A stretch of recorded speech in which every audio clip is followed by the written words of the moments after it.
Vamos então prosseguir o nosso webinário com a segunda intervenção inicial da Teresa Cunha. A Teresa é doutorada em Sociologia pela Universidade de Coimbra, onde é investigadora sénior do Centro de Estudos Sociais e é professora na Escola Superior de Educação do Instituto Superior Politécnico de Coimbra. Entre os seus interesses de investigação, destaco as economias feministas e, como fiz para a Inês, também colocarei a biografia mais alargada da Teresa no bate-papo. Teresa, tens a palavra. Obrigado mais uma vez. Ok, bom dia a todas e a todos e obrigada. Acho que ótimo estas oportunidades de pormos vários tipos de pessoas a conversar, que vêm da academia, que vêm dos ativismos, que somos todos seres pensantes e temos todas e todos coisas para partilhar e é com isso que vamos crescer de forma sustentada também entre nós como comunidade. Eu gostei muito da Inês, aprendi muito, Inês, já tomei muitas notas e creio que vou falar um pouco das mesmas coisas a partir de uma outra visão, ou de uma, vamos dizer assim, de uma outra abordagem, mas que no fundo vai trazer um pouco, vai chegar um pouco às mesmas conclusões.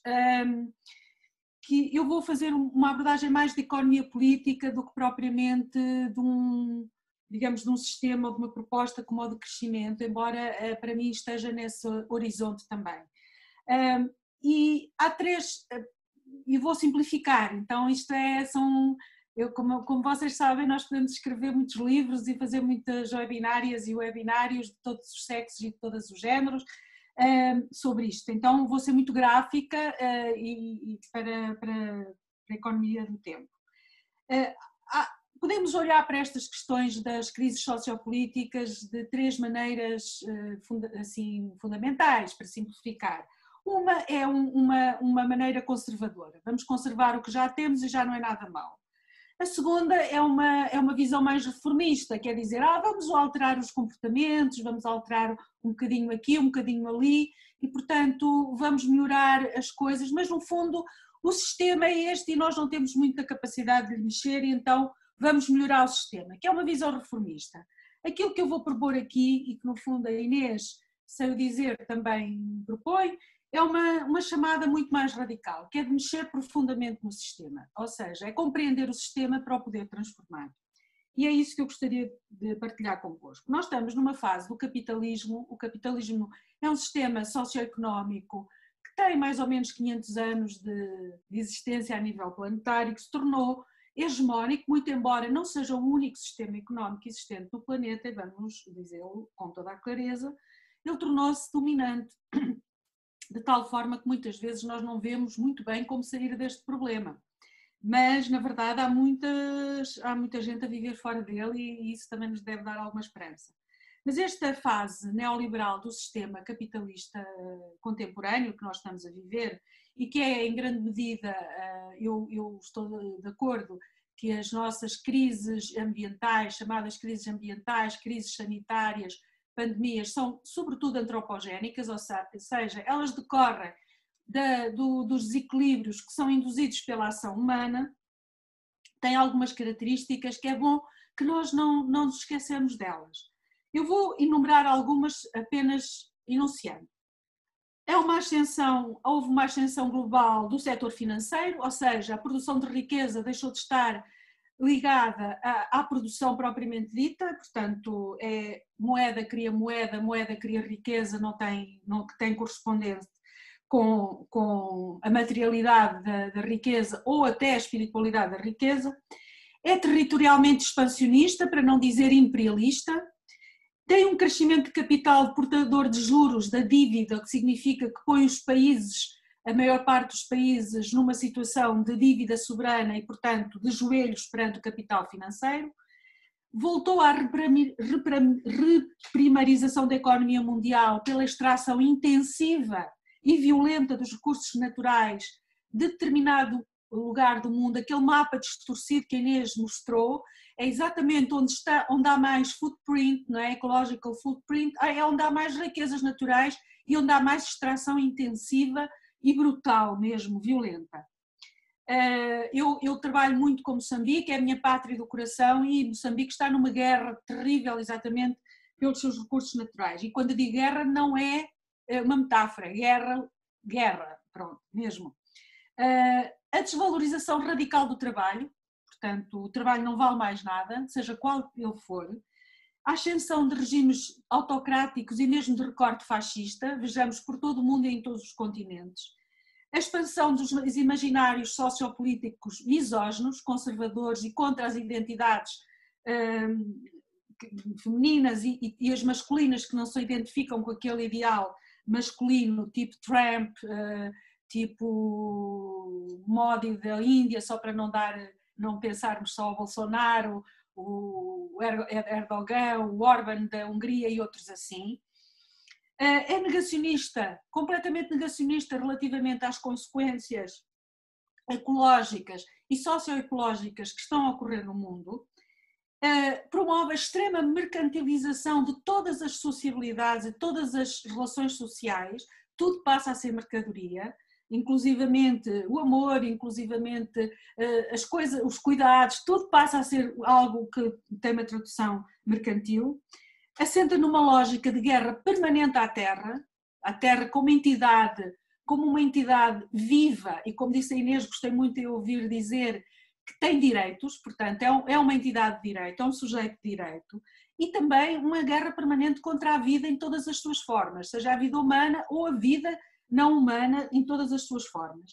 E por fim tem uma lógica, uma racionalidade que diz que o desenvolvimento é igual a crescimento sem fim. Não é apenas crescimento, é crescimento sem fim através de uma acumulação extrema de poder e de riqueza que promove uma desigualdade absolutamente terrível, não é? Como nós sabemos, está muito bem documentado que é 1% da humanidade detém riqueza dos outros 99%. Então, se nós não tivermos noção desta tragédia que é o capitalismo neoliberal, é muito difícil nós pensarmos em políticas para, de alguma maneira, transformar esta situação. Eu gostaria, para não ficar numa tónica tão destrutiva, tão trágica, gostaria de dizer que há, felizmente, e a Inês foi muito clara nisso, há muitas, hoje em dia, há muitas coisas que estão a acontecer que nos dizem que é possível fazer diferente.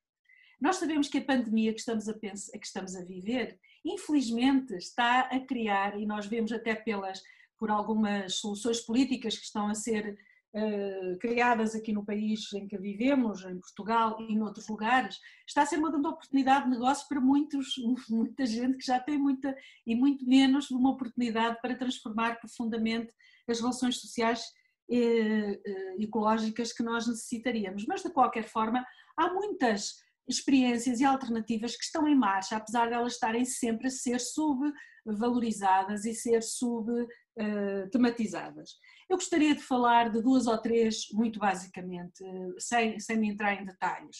Além de todas as que estão contidas no movimento de crescimento, não é? Que, como diz a Inês muito bem, não é o objetivo em si, é um método para chegarmos ao objetivo do bem-estar, da harmonia, da paz, da convivialidade.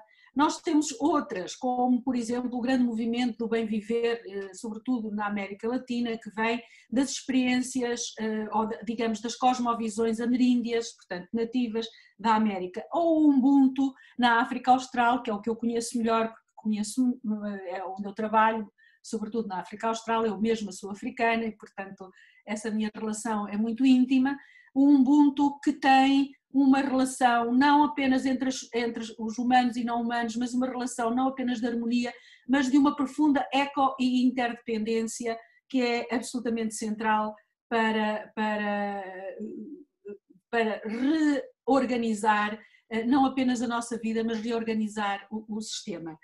Há outros grandes movimentos mundiais, como por exemplo o movimento da soberania alimentar, que tem uma forte componente de como se relacionar com a vida em muitas formas, com a terra, com as sementes, com os ciclos vitais, etc. E que tem trazido para nós muitas coisas importantes, como, por exemplo, desmistificar que é a agricultura industrial e extensão que alimenta o mundo. Quem alimenta o mundo são os pequenos e as pequenas camponesas e a agricultura familiar feita com bases praticamente que nós podíamos considerar orgânico-biológicas, sem utilização de insumos de agrotóxicos e outras coisas.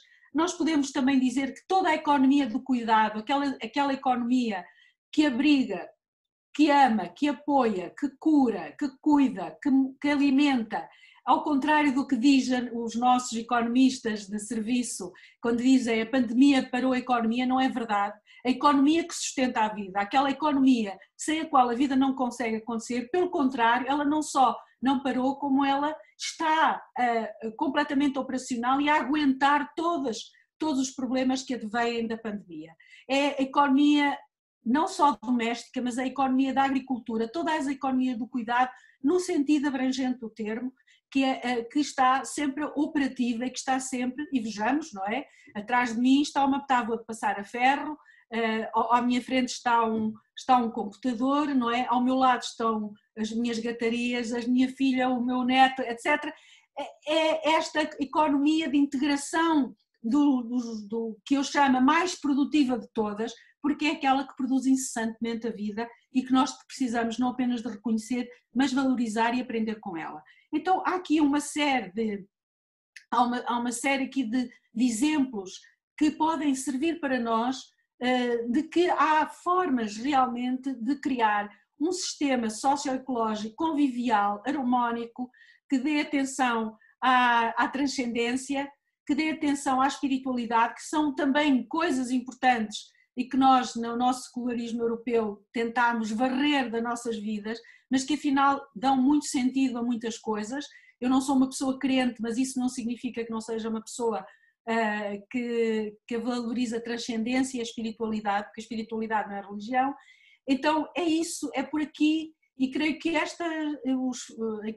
o ecofeminismo, como uma das reflexões feministas mais ricas, para nos lembrar da nossa ecodependência, da nossa interdependência humana e não humana, e sobretudo começarmos a fazer transformações também na nossa linguagem, tal como, por exemplo, eu chamei a atenção que deveríamos usar uma linguagem inclusiva do ponto de vista do género, em que nós somos oradoras e oradores, somos mulheres, somos homens, somos todas e somos todos, embora o incómodo às vezes pareça muito.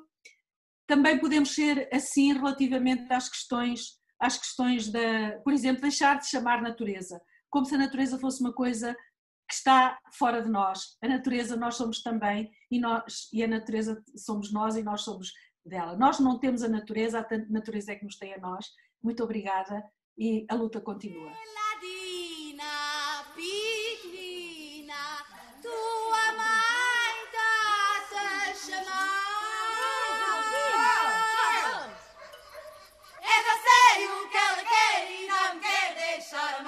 Não me quer deixar amar, e minha mãe também amou. Ela dina pequenina, minha mãe lavou. Joguei a laranja ao ar, mas do ar no chão caiu. Fui falar ao meu amor e minha mãe logo me ouviu. Minha mãe logo me ouviu, ela se pôs a chorar. Não chore, minha mãe, não chore. Não chore, minha mãe, não chore. Não chore, minha mãe, não chore.